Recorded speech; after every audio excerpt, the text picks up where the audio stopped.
Okay, this is another video in our video series of all of the different types of force problems of objects that are accelerating. For this one, we have an object which is sitting on an inclined plane. There may or may not be friction. This object shows friction. The first one we're going to set up and do in this video is not going to have this actual friction force on here, but I'm just going to use this diagram for both. So the big issue now is when objects are sitting on some sort of inclined surface. This is called an inclined plane, right? Plane meaning a flat surface. So this is flat, but it is angled or inclined. So the issue now is gravity, the force of gravity still pulls objects straight down, right? So this mg represents the force of gravity. But that force of gravity is no longer exactly equal and opposite to the normal force, because the normal force is perpendicular to the surface, and the surface is now at an angle. So the normal force is up and away to the left on this one, the way it's drawn. So since these two forces are no longer exactly equal and opposite, the math is a little bit different. On all of the problems up until this point, when objects are accelerating and the object is sitting on a flat horizontal surface, the normal force and the force of gravity cancel out. So we're able to make the process maybe a little bit easier. In this case, what we're going to do is kind of the opposite that we did with the vectors back when we were doing what was called the component method. We started with vectors that were angled and we made them straight up, down, left, and right. In this case, we're going to start with a straight up and down vector, and we're going to put it at a couple of angles, because in reality, if we look at this force of gravity, it's realistically doing two things to this box. We'll just call this a box. It is actually pulling it downhill. It's pulling it down the plane, which is with a force that I've just labeled F plane, just kind of my own invention, and we'll talk about why this is written here as we get into this problem. So we actually have this F plane, this force which is pulling it downhill, and at the same time it's actually holding the box down onto the inclined plane. I mean, this box is just not flying out in the air because the force of gravity is holding it onto it with this force. And once again, we'll talk about the mg cosine theta in a little bit. This is actually using the SOHCAHTOA stuff. We've just been doing law of sines to figure out these. If you want to use SOHCAHTOA, this is the formula. But so we'll probably not use that. We'll just use law of sines to figure out this side. But what happens is if we take this side of this F plane force and move it down here, what we create is what I've called the magic triangle. The hypotenuse is always the force of gravity. And so that always has to be the hypotenuse. And what we're looking for are two of these components.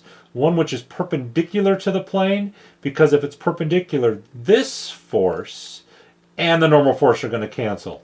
So it's not the straight up force of gravity, but it's this side of this triangle. And the force of, and the normal force are always going to cancel out. The remaining component, this one, this is going to equal this F plane force. So this is our accelerating force, if there's going to be any acceleration at all, for an inclined plane. It's the one that's the short leg next to the right angle. This is where a right angle has to be. Incorrectly, some people draw a right angle here with a long hypotenuse, which is the normal force, and that's incorrect. We need to draw this kind of a right triangle with the hypotenuse being the force of gravity, and then this side will always be equal and opposite to the normal force now, so these two are going to cancel out in terms of acceleration of the object. It is this and the force of friction, if any, which this first problem there won't be, that's causing the acceleration. The other thing that always happens because of the geometry of the situation, the angle on the inclined plane is always going to match the angle up in the corner of this triangle. They are always going to be equal. So to start these problems, you always have to be given two pieces of information, this angle, and then either the mass or the weight of the object.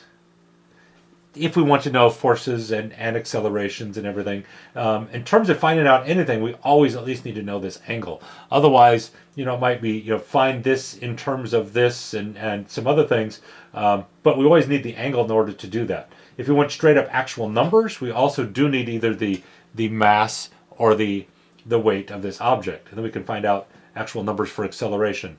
Otherwise, it might be things like A equals G something something something, or the F plane might be, like in this case, mg sine theta. I mean, it might be left in terms of this if there's no actual numbers given. But let's go through one with actual numbers. That means, as I said, we need to know a couple of things. Let's just assume for this problem that theta is 30 degrees, and let's say the box is a 28 Newton box. Okay, so when it says newtons, that means I've already given you the force of gravity. If I say a 28 kilogram box, that would just be its mass, and you would have to calculate the force of gravity. But in this case, it's a 28 Newton box, so that is the force of gravity already. So when we're looking at this magic triangle, as it's called, let me kind of zoom over here a little bit, or slide over there a little bit. That is already 28 newtons for the actual force of gravity. And once again, what I'm going to do is draw this magic triangle like this. This angle up in the corner is 30 degrees. This one is opposite the normal force. And this one is the one that I've called F-plane. So going through kind of our set of our actual steps in this, I've gotten kind of lazy in the last couple of videos about putting that up. But once again, we should probably revisit that. So when we do all these different steps of these different forces, right, we draw the free body diagram. The free body diagram for this one is set up the magic triangle. Determine which ones might cancel. Well, it is going to be the normal force in this side of that so-called magic triangle. Determine which ones make the F net. It's going to be F plane and a force of friction if there is any. And then we go ahead and do the math. So now we're going to go ahead and do the math. So the way this works again, we could do SOHCAHTOA. Since we use the law of sines doing pretty exclusively for all of our component method sort of things, I think we'll just go ahead and kind of stick with what seemed to work. That is a right angle there, right? So the hypotenuse over the sine of the angle across from it, which in this case is going to be 90, is going to be F plane over the sine of 30 degrees, right? Because it's always the one across from it. And so if we do all the math, we will get that F plane equals 14 newtons. So that will be the force that is trying to accelerate the box downhill. That is the net force on the box if there is no friction. That's it. That's all there is. Just net force, 14 newtons. If we want to know the acceleration then, that is net force over mass.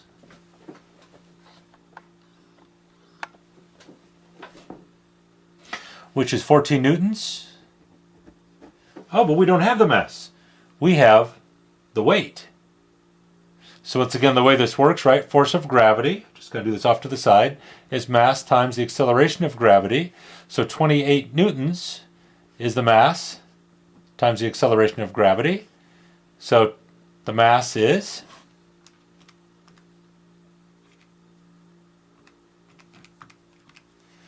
2.86 kilograms. So put that in here. Now that we know what that is, oops, sorry, I'm going to show you my math down here. I have to learn to watch the camera and my work all at the same time. And then we do some math.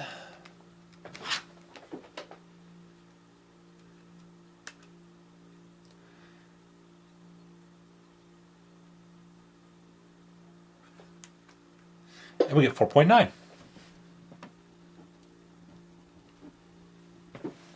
So at a 30-degree angle, this thing's actually accelerating at like exactly half the acceleration of gravity. Right? Some of you might think it's 45 degrees because that's like halfway between 0 and 90, but it's actually at 30 degrees, it will be accelerating exactly half of the acceleration of gravity.